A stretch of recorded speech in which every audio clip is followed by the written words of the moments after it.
Aaliyah woke before the sun rose, her small alarm clock buzzing softly in the quiet room she shared with her little brother.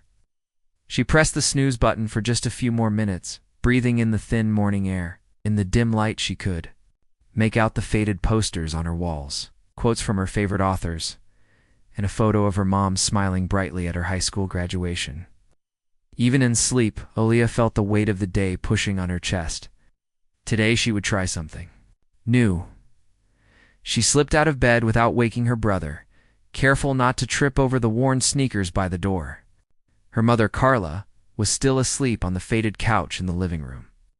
Carla's breathing rose and fell unevenly, a sign that the morning's pain was already upon her. Aaliyah took a moment to watch her mother's gentle chest movements. It pained her to see the woman who had once lifted her onto her shoulders now struggling just to rest. Aaliyah dressed in her school uniform, an old polo shirt slightly too big, and a pair of khaki pants her brother had outgrown. She tied her hair back in a simple ponytail and tied her shoes tightly. Quietly, she slipped out the front door, leaving a note on the coffee table, out early, back before dawn. It was their code for "I'm going to help the family." The streets were empty as Aaliyah walked to the town cafe where she worked. The sky was a pale shade of gray, promising rain later in the day. She pushed open the heavy glass door and was greeted by the warm smell of coffee and the hiss of the espresso machine. Mrs. Ramirez, the cafe owner, was already behind the counter, her face bright with a kind smile when she saw Aaliyah. Early. As always, Mrs. Ramirez said, handing her a small paper apron. "I made extra muffins. You hungry?" Aaliyah shook her head. "Just the usual. I'll start on the tables."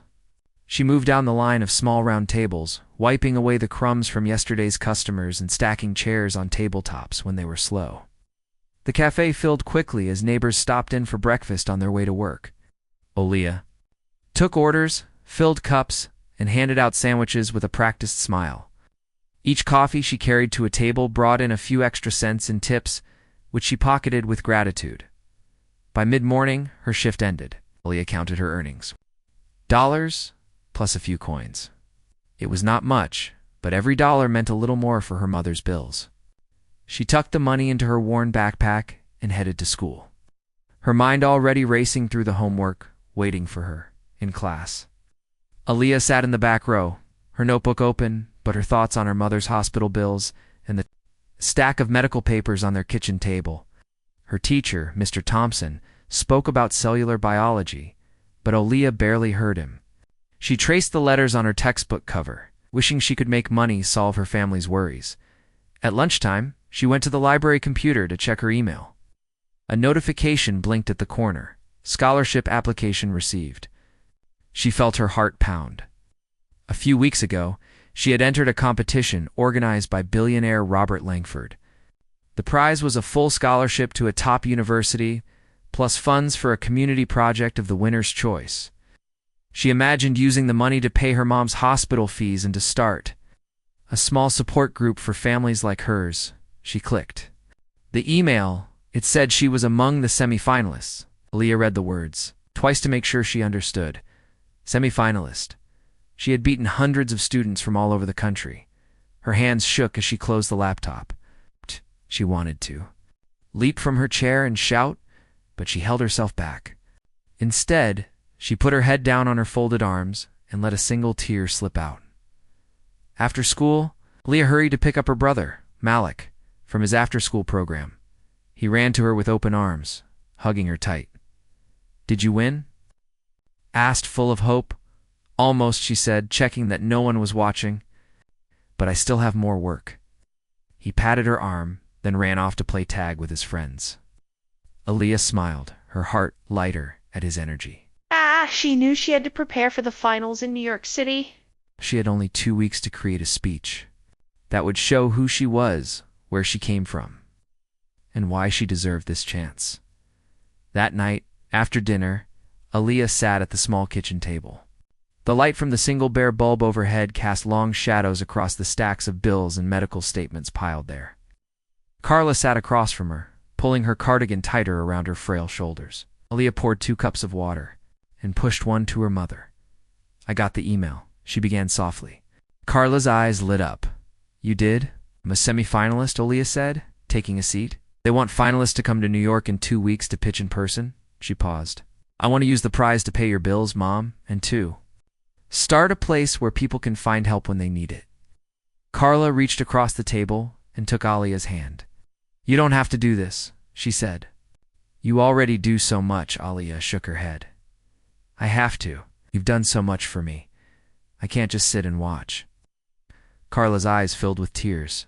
She rested her head on her daughter's shoulder. Aaliyah held her close, promising. Herself, she would not let her mother give up hope. Over the next days, Aaliyah balanced her schoolwork, her job, and speech writing.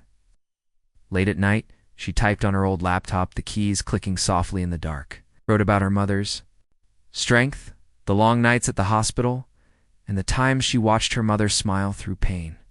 She wrote about her own dreams to study medicine, to help families who could not afford care, to give back to the community that had supported her. She practiced in front of the mirror, her voice shaking at first, but growing stronger with each. Try, she timed herself, making sure she stayed within the 3-minute limit. Her younger brother watched, giving thumbs up when she finished a practice round. The morning of her trip to New York came too soon. Aaliyah packed her best outfit, a simple dress borrowed from her aunt, and a pair of flats she had saved for special occasions. She filled her backpack with her speech notes, a water bottle, and a small gift for her mother, a photo album of their life together, from childhood to now. At dawn, Mrs. Ramirez drove her to the bus station. They hugged, and Mrs. Ramirez pressed an envelope into her hand. For your trip, she said. Leah peeked inside. It was $10 extra, a small fortune to her. She hugged her boss, tears welling in her eyes. The bus ride was long and bumpy. Aaliyah stared out the window as fields gave way to highways and then 2 tall buildings. She clutched the envelope of cash and the photo album, willing herself not to cry. She imagined stepping into the skyscraper where Robert Langford's office waited when the bus finally pulled into the station. The air smelled like car exhaust and city hustle. Aaliyah took a deep breath and stepped into the crowd, her heart full of hope and determination. She thought of her mother's gentle smile and her brother's cheering voice. She thought of Mrs. Ramirez's kindness and all the small moments that had led her here. She straightened her shoulders and lifted her chin. She was no longer just Aaliyah from a small town. She was a semi-finalist, a daughter determined to save.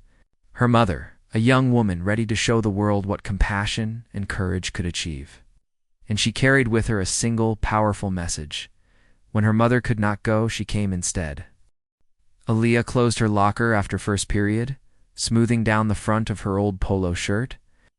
The hall swirled with students chatting about homework and weekend plans, but her thoughts were elsewhere. She carried a small envelope in her backpack, the printed pages of her scholarship essay. Every time she thought of her mother's smile, her heart filled with determination to finish that essay perfectly. At lunch, she slipped away to the library's quiet corner. The library smelled of old books and polished wood. She set her backpack on the table and pulled out her laptop. Her essay lay open on the screen. She read the first sentence aloud under her breath. My mother taught me that real strength comes from lifting others when they are down.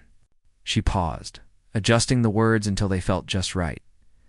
She wrote for an hour, fingers tapping softly. Every sentence described her mother's kindness and her own dreams of a life in medicine. She wrote about the nights she stayed awake to help her mother take her medicine, about the mornings she walked to the cafe before dawn to save money. She wrote of her promise to give back, not just to her family, but to her whole town. When she finished, she saved the file and closed the laptop with a sigh of relief. After school, Aaliyah changed into her uniform for work. The cafe smelled warm and sweet when she arrived. Mrs. Ramirez was already setting out muffins and arranging chairs. Ready for your shift? She asked with a smile. Aaliyah nodded, pulling on her apron. She greeted customers with her practiced smile, taking orders and filling cups. She moved from table to table, careful with each plate and cup, thinking of each dollar she would save for her mother's bills. During a slow moment, she added up her earnings. $25, including tips. It was not much, but it helped. She tucked the money into her coat pocket and returned to wiping tables. Each task reminded her of why she worked so hard to pay for her mother's medicine, to keep her brother in school, and to prove that even small efforts could build something great. That evening at home, the kitchen table held stacks of bills and a laptop. Carla sat in the corner, knitting quietly. Her hands were gentle, but shook sometimes.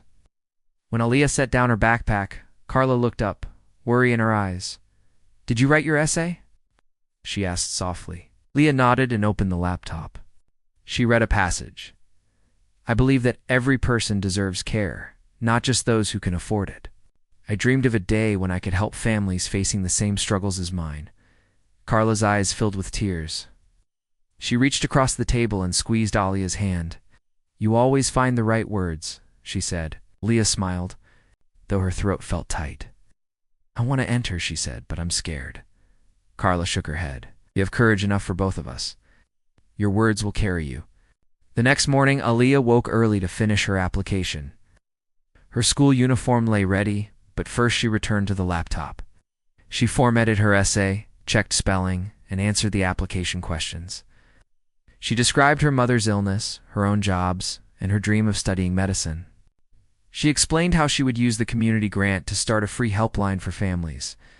When she pressed submit, she leaned back, heart pounding, and whispered, "Please let this work." Days passed in a blur of schoolwork, cafe shifts, and waiting. Each night she logged in to see if her application had moved forward. The emails never came. She studied for tests, helped Malik with his homework, and practiced lines for her eventual speech. She kept believing that something good would come. One afternoon, a message appeared in her inbox. "Congratulations, Miss Johnson.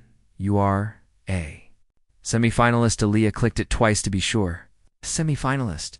She read that she was one of 20 chosen nationwide. Her fingers trembled. She closed her laptop and slipped outside, the late spring sun warm on her face. She closed her eyes and let out a breath she did not know she was holding that night. At the dinner table, she told her mother while Malik gobbled pasta. Carla smiled so wide that her eyes disappeared into happy crescent shapes. "I knew you could do it," Carla said. Leah blushed, but felt a thrill of joy. Malik looked between them. "What does semi-finalist mean?" he asked, mouth full. Aaliyah laughed. "It means I'm still in the running. The next step is in New York City. I'll need to give a short speech in front of the judges." Carla reached across and squeezed her daughter's hand again. "You will shine," she said. Aaliyah nodded, but inside she felt a flutter of nerves. New York City felt far away, like another planet. She had never traveled by plane. She had never stayed in a hotel. She had never spoken in front of very important people. But she thought of her mother's smile and said, "I will try." The next 2 weeks were a whirlwind. Aaliyah balanced homework, work, and speech practice. She wrote her speech in short, clear sentences. She spoke into the mirror each night, timing herself to stay within the 3-minute limit. She practiced standing tall, speaking slowly, and making eye contact. She borrowed a simple dress from her aunt and polished her only pair of flats until they shone. She packed her suitcase with copies of her speech notes, a small photo album, and a letter of thanks she intended to give to Mrs. Ramirez. On the day she left, Mrs. Ramirez drove her to the bus station. The sky was gray and cloudy, as if the weather felt nervous too. Alia's heart pounded in her chest. She clutched her suitcase handle and the letter in her hand. Mrs. Ramirez hugged her and handed her an envelope.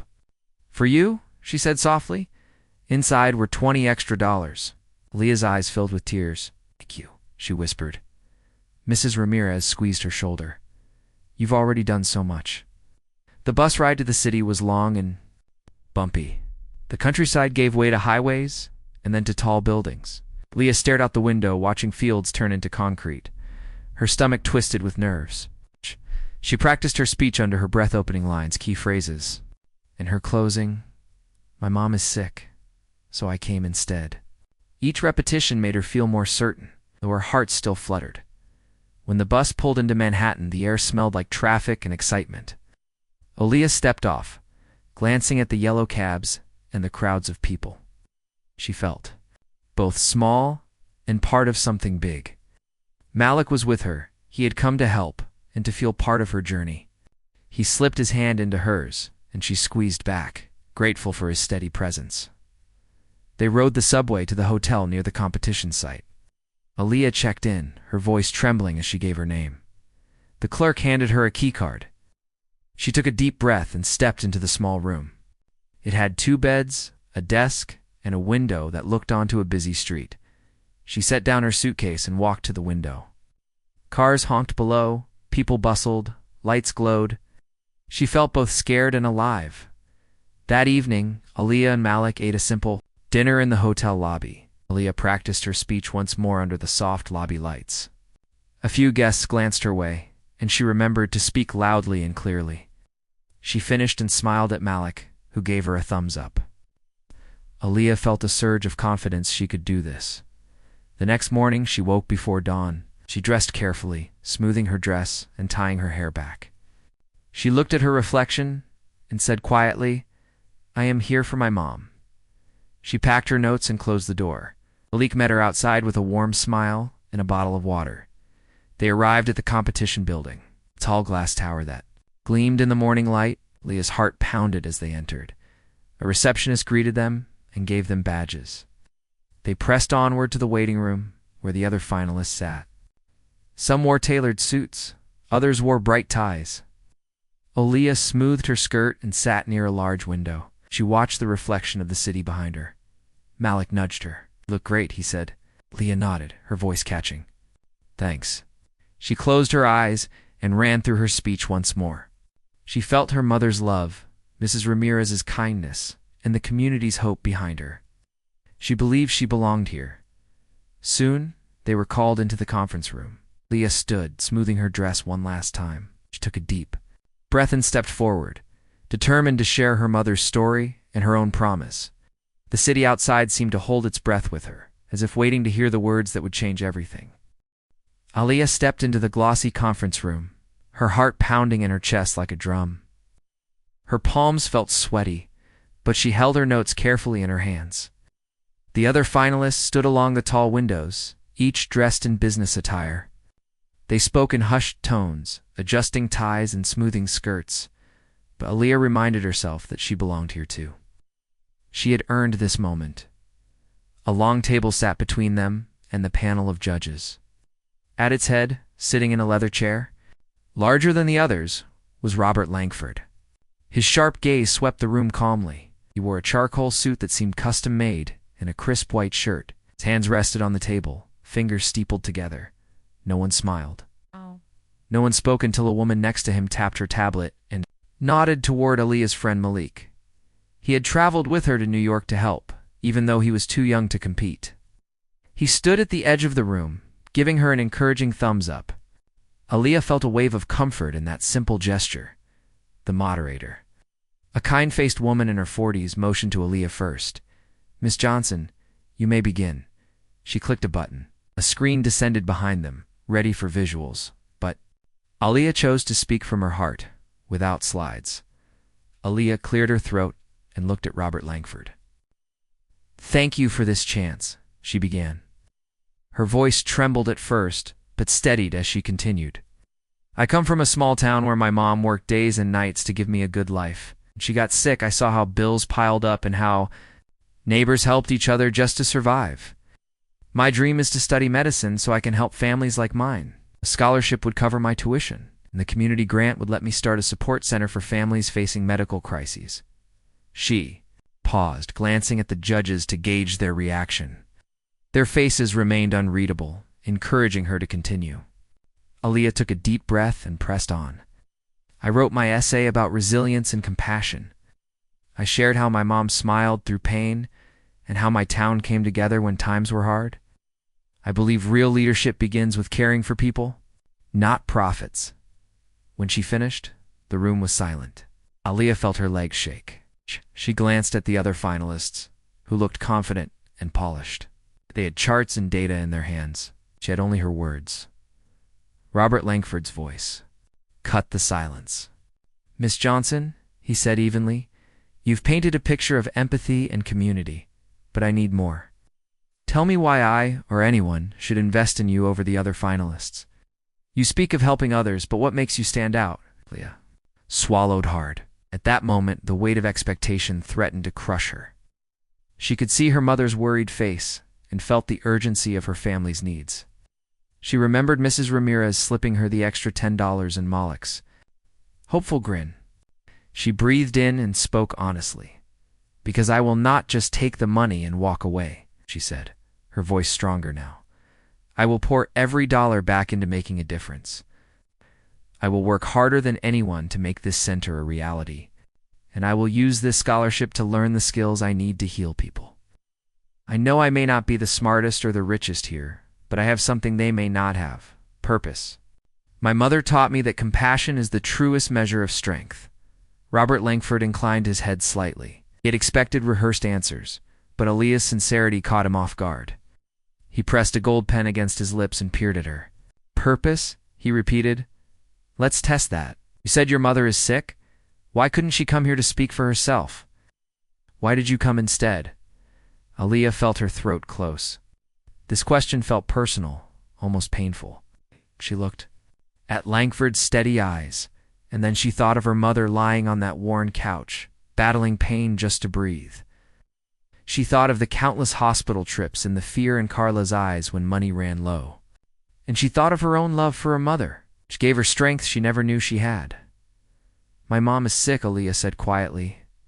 "She can't travel across the country right now. She has treatments to take and days when she's too weak to leave the house. Everyone told me it was useless for me to apply. They said I should stay home and take care of her. But I knew that if I could win this scholarship, I could pay her bills and make her strong again. I came here because when she couldn't go, I went instead." The room grew still as her words sank in. Leah realized she had spoken more from her heart than from her notes. Tears pricked at the corners of her eyes, but she blinked them back. She dared to look at Langford again. He sat motionless, his expression unreadable. The other judges exchanged glances. A few shifted in their seats. The air felt charged. After a moment, Langford leaned back. He closed his eyes briefly, as if gathering his thoughts. Then he spoke, his voice softer.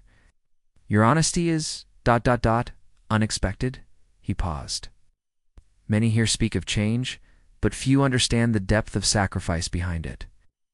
I've seen many students chase dreams, but few live them every day as your mother has lived yours."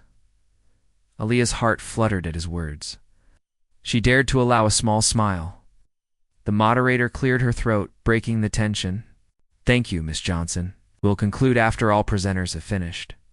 The next finalists spoke in turn, each giving polished pitches filled with numbers and projections. Aaliyah listened to their ideas for tech startups, social impact, projects, and environmental innovations. Was impressive. When the last finalists finished, the judges thanked everyone and excused the candidates. They nodded at Aaliyah as she passed. Aaliyah stepped into the hallway, her legs trembling. Moloch rushed forward, wrapping her in a hug. "You were amazing," he whispered. She squeezed him tight, her heart still racing. She looked down the long corridor toward the conference room where the judges retreated behind closed doors. She imagined Langford's thoughtful expression and wondered what he would decide. Outside, cameras flashed as reporters gathered. They had heard about her line and wanted to know more. Aaliyah took a deep breath and answered their questions. "I came because my mom is sick." She repeated the phrase calmly, letting its truth resonate. The reporters scribbled in their notebooks, some nodding in understanding. Aaliyah walked to a black town car waiting for finalists. She got in next to Malik, who fell asleep instantly after the excitement. The car drove through busy streets toward their hotel. Aaliyah stared out the window at yellow cabs and tall buildings, her mind spinning with what might come next. Back at the hotel, she sat on the edge of the bed and opened her backpack. She pulled out the photo album she had made for her mother. She turned its pages carefully, reliving memories of birthday parties, school plays, and quiet evenings reading together. Each photo held a story, each page a reminder of why she had come so far. She heard a soft knock on the door. It was the moderator. "Miss Johnson, Mr. Langford would like to speak with you in the lobby." She offered a gentle smile. No cameras. Just him.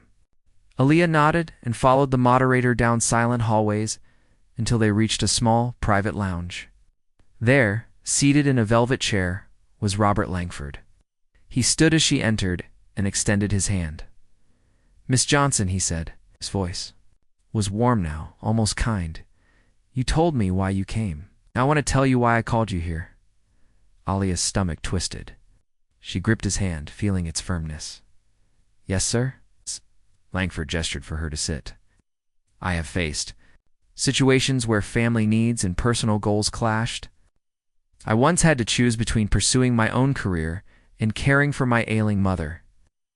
I chose my career then because I did not believe I had the means to help her without sacrificing progress. I regretted that choice every day. When I heard your story, I saw a daughter who chose love and sacrifice over fear." He paused and looked at her directly. "I am pleased to offer you the full scholarship and the community grant. Additionally, I will provide funds specifically for your mother's medical expenses. And if you are willing, I would like you to intern at my foundation next summer to help shape our new family support program." Aaliyah felt tears fall freely now. She pressed her hand to her mouth. "Thank you," she whispered. "I don't know what to say." Langford smiled gently. "You already said it. You came instead." Aaliyah stood and hugged him, a gesture, both respectful and joyful. She felt warmth wash over her, hope filling every corner of her heart. She remembered the long bus ride, the quiet mornings at the cafe, her mother's strength, and Malik's laughter. All of it had led to this moment. When she finally returned to her room, Malik was awake and waiting. She knelt beside him and she told him the news through tears of happiness. He whooped and jumped on the bed, hugging her tightly. Aaliyah could not wait to call her mother. She dialed home, her voice trembling with joy as she shared every detail. Carla wept on the other end, her relief almost palpable. That night, Zolia lay in the hotel bed. She thought about the words that had moved the room. When her mother could not go, she went instead. She whispered the line softly, cherishing its truth. She knew this was only the beginning of her journey that would carry her to new places and new challenges.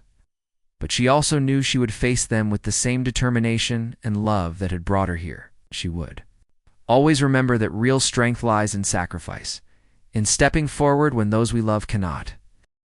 Aaliyah stepped off the bus in her hometown just as the late afternoon sun painted the sky pink and gold. She carried her suitcase in one hand and a bouquet of daisies in the other, the same flowers her mother had always loved. As she walked down the main street, neighbors began to notice her. Mr. Alvarez, who ran the corner grocery store, waved and shouted, "Welcome home, champ." The barber from 2 doors down leaned out of his shop, clapping his hands, while children playing hopscotch on the sidewalk paused and cheered. Somewhere a car horn honked in celebration. Tears welled in Aaliyah's eyes. She had imagined this moment 100 times, but she had never thought it would feel so big. She breathed deeply, filling her lungs with the warm evening air. She could almost taste the home-cooked dinners waiting for her, the laughter echoing. Down these streets, the comfort of her own room. But first, she needed to see her mother. When she reached their small house at the end of the block, she knocked softly. Carla opened the door, clutching her cardigan closer around her shoulders. She saw Aaliyah's face and gasped. Before she could speak, Aaliyah flung her arms around her mother and held her tight. Carla trembled with emotion, her frail frame shaking, but her eyes shone bright with pride. "They did it, Mom," Aaliyah whispered. "I did it." Carla stroked her daughter's hair. "Oh, my baby," she said between tears. "You did everything." Inside, the living room was filled with neighbors, friends, and family, people who had heard the news on the local radio station and gathered here to celebrate. Mrs. Ramirez stood by the couch, holding a tray of fresh muffins. With excitement, pointing at the stack of congratulatory cards on the coffee table. Aaliyah's father's old friend, Mr. Jenkins, clasped her hand and said, "We're all so proud of you." That night, the house buzzed with laughter and chatter. Aaliyah told everyone about the trip to New York. about the waiting room, the judges, and the moment she spoke her mother's words. She told them how Robert Langford had invited her to intern at his foundation. She showed them the envelope with the scholarship certificate and the grant check for Carla's medical expenses. When she finally lay in her own bed again, exhaustion washed over her, but sleep would not come. She closed her eyes and saw Langford's office in her mind, the tall windows, the leather chairs, his calm face. Way her voice had trembled, then grown strong. She thought of the words that had changed everything. When her mother could not go, she went instead. The next morning, Leah returned to the cafe where she had worked. Mrs. Ramirez greeted her with a hug and a fresh cup of coffee. "We saved your usual spot," she said, pointing to a corner table. Aaliyah sat and looked around. The cafe had become a hub of congratulations posters on the walls. Notes taped to the windows, customers stopping by to shake her hand. She felt love in the warm room. Over the next weeks, life settled into a busy rhythm. Aaliyah finished her final assignments at school, her teachers cheering as she handed in her essays.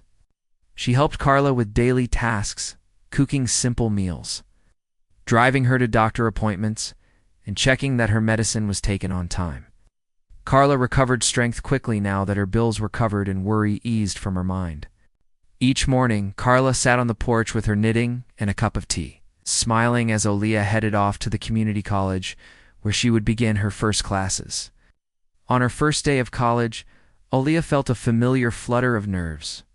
She carried her backpack filled with textbooks borrowed from the library and a copy of her speech notes, just in case she needed a reminder of why she was here. In her first biology lecture, she sat beside students who wore the same look of eager anticipation. The professor wrote complex terms on the board, but Aaliyah found comfort in understanding the building blocks of life. She raised her hand too, asked questions, remembering her mother's encouragement to never be afraid of curiosity. Meanwhile, at Robert Langford's foundation in New York, Aaliyah began her summer internship. She flew to the city with Malik by her side. They stayed in a small apartment near the foundation, and each morning they took the subway together. At the foundation office, Aaliyah met the team working on the family support program. She sat in meetings, taking notes as they discussed budgets, outreach strategies, and volunteer training. She shared ideas she had written down in her journal ways to make support groups more welcoming. How to connect families with local resources and how to use social media to spread hope. Langford visited the foundation one afternoon. He greeted Aaliyah with a nod.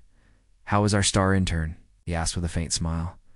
Aaliyah told him about visiting families at hospitals, organizing donation drives, and translating medical paperwork into simple language so parents could understand.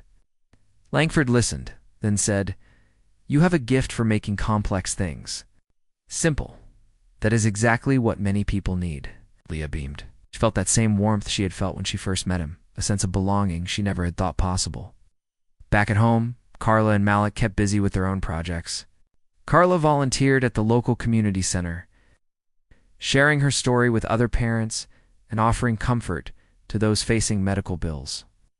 Malik took on chores around the house, proudly watering the plants, sweeping the porch, even helping in the small garden that Aaliyah's aunt had started for them. The house felt full again, alive with shared purpose and love. As summer turned to fall, Aaliyah balanced her studies, her internship, and her family life. She spent evenings writing in her journal and weekends planning the opening of the support center she envisioned. She applied for small grants, talked to city officials, and enlisted volunteers from her college. She found that every challenge brought new opportunities. A canceled grant led her to a church group willing to sponsor supplies. A scheduling conflict led her to recruit a student volunteer coordinator who introduced her to other helpful networks.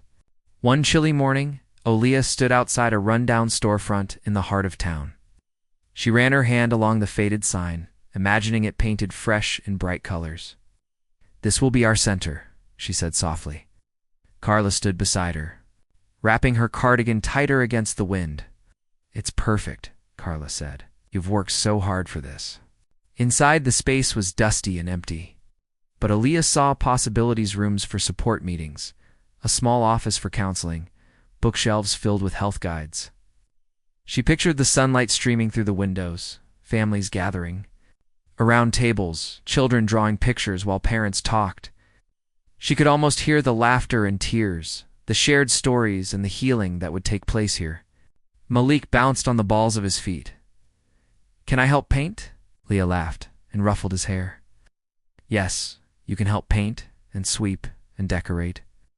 They stood together, mother, daughter, son, in that empty room full of hope. Aaliyah thought of the journey that had brought her here, from early mornings at the cafe to late nights writing speeches. From her mother's hospital visits to the grand stage in New York, she had stepped forward when her mother could not. And now she would step forward for many others. She looked at her mother and brother and felt a wave of gratitude. She whispered the words again, as if they had magic power. "When my mom couldn't go, I went instead. And now, when families can't go on alone, we will go together." The first boxes of donated supplies arrived that afternoon: blankets, notebooks, and pamphlets on managing medical costs. Volunteers began filling the shelves. Aaliyah handed Carla a paintbrush and Malik a roll of painter's tape.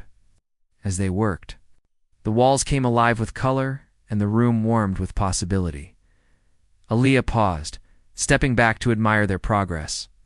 She felt the thrill of a new beginning, the promise of every life that would find help here. She knew the road ahead would have challenges: funding gaps, staffing needs, and the constant balancing act between school and service. But she also knew they would face those challenges together, guided by compassion and community. That night, Aaliyah stood in the doorway of the support center, looking in at the freshly painted walls and neatly arranged furniture. She took a deep breath and smiled. Her phone buzzed with a message from Langford. "Proud of you. Keep going," she typed back. "Thank you. This is just the start." She walked home under the stars, her heart full. Tomorrow, she would welcome her first family to the center. Tonight, she would dream of all the ways a single act of courage can change so many lives, and of how a daughter's love had sparked it all. Aaliyah awoke to the soft glow of morning light filtering through her bedroom curtains. Today was special. The support center would open its doors to its first family. She lay still for a moment, thinking of how much had changed since she first left for New York. Back then, her heart pounded with fear and hope, and every step felt impossible. Now she felt calm determination. She slid out of bed, tying her hair back and slipping into the simple blouse and jeans she had chosen for the big day. She found Carla in the kitchen, humming as she poured coffee. The usual clatter of mugs felt more joyous today, and Malik chased. Their cat around the table, giggling. Aaliyah poured herself a cup and sat down. She looked at her mother's bright eyes and remembered how fragile Carla had once been. Now Carla smiled with strength in her posture. "You look ready, Carla?" said softly. "I can't wait to see you shine." Outside, volunteers buzzed around the storefront, carrying chairs and setting out colorful flyers on a folding table. Mr. Alvarez had brought fresh flowers in pots to place on windowsills, and Mrs. Ramirez had baked cookies in shapes of hearts and stars. Aaliyah stepped outside and greeted each person, hugging familiar faces. She felt wrapped in love and support. "Today we begin," she told them, and they cheered. At exactly 9 o'clock, a small family arrived, expectant. Mother and her young son, eyes wide at the bright walls and the neat rows of chairs. Aaliyah welcomed them with a warm smile and handed them a welcome packet filled with helpful brochures and a calendar of group meetings. She introduced Carla, who offered comforting words and explained how the center could connect them with medical bill assistance and support groups. The mother's grateful tears shone in her eyes, and her son clutched a coloring sheet of superheroes that Aaliyah had drawn. As more families trickled in, each was met with kindness. Malik sat at a small table with crayons and coloring books, inviting children to draw their feelings. His laughter echoed in the room, reminding everyone that even small hands can create big joy. Aaliyah guided parents to the back room for counseling sessions and invited volunteers to help serve coffee and snacks. The center felt alive, a living promise of care, During a lull in visitors, Langford's email notification appeared on Alia's phone. "Congratulations on today's success. Keep me posted." She tapped a quick reply. "Thank you. Today felt like home." She put her phone away and returned her attention to the families. She watched as Carla comforted a young father, whose wife was in a hospital across town sharing resources that could help him. She saw parents exchange hopeful smiles, finding relief in shared stories. She felt pride swelling in her chest. By midday, the first meeting began. A circle of chairs faced one another, and Aaliyah sat among the parents, listening as each introduced themselves and shared their struggles. Some spoke of fear and exhaustion, others of guilt for not knowing where to turn. Aaliyah listened without judgment, then gently shared her own story, how her mother's illness had nearly broken her family, and how coming to New York had changed everything. Her voice trembled only slightly, but she spoke with honesty. As she finished, the circle held a moment of silent understanding. Then applause broke out, soft but strong. After the meeting, families mingled over cookies and coffee. One woman approached Aaliyah, tears in her eyes. "You gave me hope," she said, placing a hand on Aaliyah's arm. "I thought I was alone in this." Aaliyah smiled and shook her head. "You're not alone. We're in this together." The woman nodded, clutching her drink, and Aaliyah felt the warmth of true connection. When the center closed for the day, volunteers stacked chairs and cleaned tables. Aaliyah and her family stood in the empty room, heads together in a circle. Malik held the last coloring sheet, proud of his work. Carla wrapped an arm around Aaliyah and kissed her cheek. "You built this," Carla said. "You gave families a place to find strength." Aaliyah's eyes filled with tears as she looked at her mother and brother. "We built this," she corrected. "Together." That evening, as the sun dipped low, Aaliyah sat at her kitchen table with Carla and Malik. They shared a simple meal, laughter filling the quiet spaces between bites. Carla talked about her favorite moments at the center, watching children play and parents support one another. Malik told stories of how he helped paint hearts on the windows and handed out cookies. Aaliyah listened, savoring each word. She remembered how this all began, the scholarship speech and a simple promise. Later that night, Aaliyah lay in bed, reading through her journal. She wrote about the day's successes and set goals for the future, to host more workshops, to expand hours, to train volunteers. She wrote about her dreams of medical school and how the center would stay part of her journey. She closed the journal and whispered a quiet prayer of gratitude for every person who had helped her, from Mrs. Ramirez to Robert Langford. She fell asleep with a smile, her heart light with hope. In the weeks that followed, the support center grew busier. Word spread through local newspapers and social media, and donations arrived from unexpected places. A local church offered hourly use of their hall for weekend workshops. A former patient of Carla's became a volunteer counselor. Malik organized a fundraiser at his school, where classmates brought canned goods and school supplies for families in need. Each new initiative felt like another brick in the foundation of something lasting. Aaliyah juggled her classes and her center's demands with grace. She introduced online sessions for families who could not travel, and she invited healthcare professionals to give free talks. She learned to delegate tasks, signing Malik to social media posts, Carla to volunteer coordination, and trusted friends to bookkeeping. She discovered that leadership was not about doing everything herself, but about guiding a team toward a shared vision. One bright afternoon, Langford visited the center again. He walked through the rooms, watching families laugh over board games and drawing lessons. He listened as a group of volunteers described their new mentorship program. Finally, he found Aaliyah in the counseling room, showing a mother how to fill out medical claim forms. He stood in the doorway, watching her kindness in action. When she turned, he smiled. "I see your purpose in motion," he said quietly. "You didn't just talk about change, you built it." Aaliyah thanked him, her cheeks warm. They walked together into the main room, and he offered her a chance to speak at his foundation's next annual gala.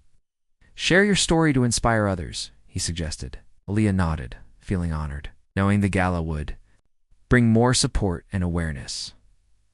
Months passed, and the center marked its first anniversary.